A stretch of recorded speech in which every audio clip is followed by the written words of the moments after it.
Hello दोस्तों। कहानी की इस नई सीरीज़ में हम लेकर आए हैं आपके लिए एक और नई कहानी।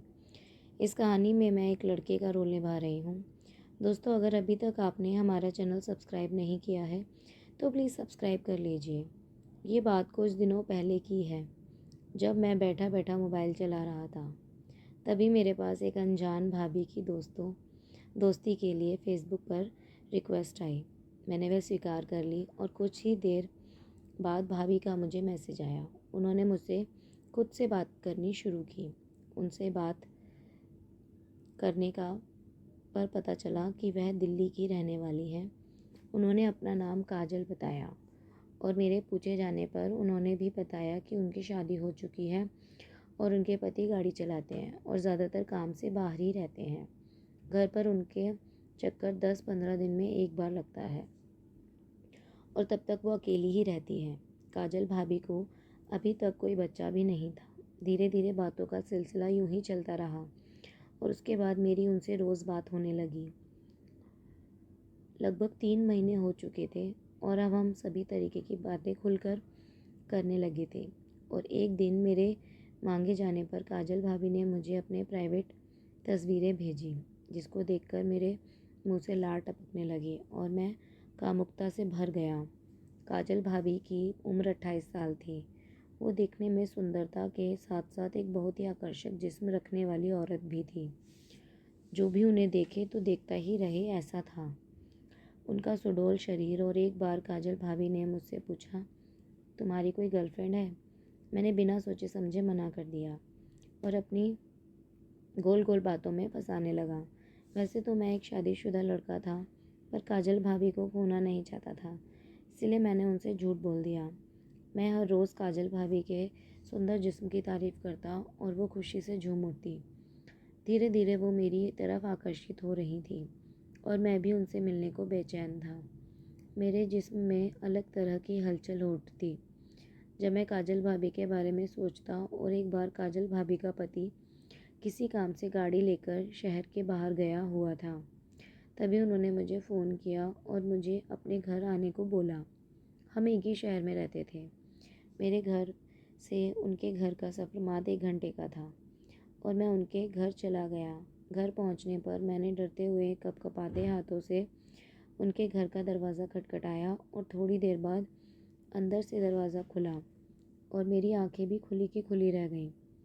काजल भाभी ने लाल रंग की साड़ी पहनी हुई थी और स्लीव स्कर्ट ब्लाउज़ में वो और भी ज़्यादा कहर लग रही थी। मेरी आंखें उन पर जमी की जमी रह गईं और मैं उनके बदन को लगातार अपनी गंदी निगाहों से निहारता रहा। तभी उन्होंने मेरे चेहरे की तरफ चुटकी बजाते हुए कहा, यहीं खड़े रहोगे या अंदर भी आओगे? मैं थोड़ा शर्माता हुआ अंदर चला गया। भाभी ने अपने बेडरूम में बैठने को कहा और वो चली गई। थोड़ी देर तक मैं ऐसे ही बंद कमरे की दीवारें देखता रहा। फिर अचानक से भाभी कमरे में आई और उनके हाथों में चाय और बिस्किट थे। हम दोनों ने साथ में चाय पी और कुछ गपशप भी की। चाय के बर्तन रखने के लिए भाभी बाहर चली गई और फिर से ऐसे ही अकेले कमरे में बैठा रहा। मुझसे अब रहा नहीं जा रहा था। दिल बहुत तेज़ तेज़ धड़क रहा था और पूरे शरीर में एक अजीब सी गुदगुदी हो रही थी। मैं काजल भाभी के साथ समागम करने को बेचैन था। मैं अपनी टाइट पैंट को हाथों से सही करने लगा, तभी काजल भाभी कमरे में आ गई और मैं थोड़ा हिचकिचा गया। काजल भाभी को देखकर अब मेरे सब्र का बांध टूट चुका था और मैंने उनसे बोल ही दिया, काजल भाभी, और कितना इंतज़ार कराओगे? अब रुका नहीं जा रहा। और काजल भाभी मुस्कुराते हुए मेरे पास बैठ गई और मेरे हाथ पर अपना हाथ रख दिया।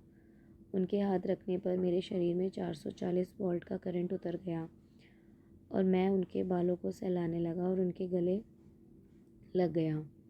अब मैं एकदम मदहोश हो चुका था और मैं काजल भाभी के गले को चूमने लगा और मैंने उन्हें पलंग के ऊपर लिटा दिया। बेचैनी अब बढ़ती ही जा रही थी। काजल भाभी ने मेरे कपड़े उतार दिए और मैंने अब बस एक अंडरवियर ही पहना हुआ था। मैंने भी अब काजल भाभी के कपड़े उतारने शुरू किए, पर उन्होंने मेरा हाथ रोक लिया और बोली, इतनी भी क्या जल्दी है, थोड़ी देर और रुक जाओ। पर उनके शरीर को देखकर मूर्छित हो रहा था मैं, और मैंने उनकी साड़ी खोल दी और अचानक से काजल भाभी ने शोर मचाना शुरू कर दिया और तेज़ तेज़ रोने लगी। मैं एकदम घबरा गया और मैंने उन्हें चुप कराने की कोशिश की, पर वह चुप रहना तो दूर उल्टा मारने लगी और तेज़ तेज़ चिल्लाने लगी। उनकी आवाज़ सुनकर 3 लोग कमरे में घुस आए और काजल भाभी उनकी तरफ भागकर चली गई और बचाओ बचाओ कहने लगी। अब मेरी हालत ख़राब हो गई और उन लोगों ने मेरी नग्न अवस्था में तस्वीर ले ली और मुझे पैसे के लिए ब्लैकमेल करने लगी। अब मैं उनका पूरा प्लान समझ चुका था। काजल भाभी और उनकी ये गैंग ऐसे ही लोगों को फंसाती थी और उनसे पैसे लिया करती थी। बाकी लोगों की तरह मैं भी उनका शिकार हो चुका था। उन्होंने मुझसे कुछ रकम मांगी और ना देने पर पुलिस को बुलाने की धमकी दी। वो कहावत आज सच हो चुकी थी, मरता क्या ना करता। जो रकम मुझे मजबूरी में उनको देनी पड़ी। उस दिन जैसे तैसे करके मेरा पीछा छूट गया और मैं सही सलामत अपने घर को आ गया। घर आते ही मैंने सबसे पहले अपनी बीवी को गले से लगा लिया और रोने लगा। शायद भगवान ने मुझे अपनी बीवी से धोखा करने की सज़ा दी हो और उस दिन के बाद मैंने कभी किसी पराई स्त्री पर नज़र नहीं उठाई। तो दोस्तों, ये कहानी आपको कैसी लगी हमें कमेंट करके ज़रूर बताएं और इस कहानी को अपने दोस्तों के साथ शेयर ज़रूर करें। धन्यवाद।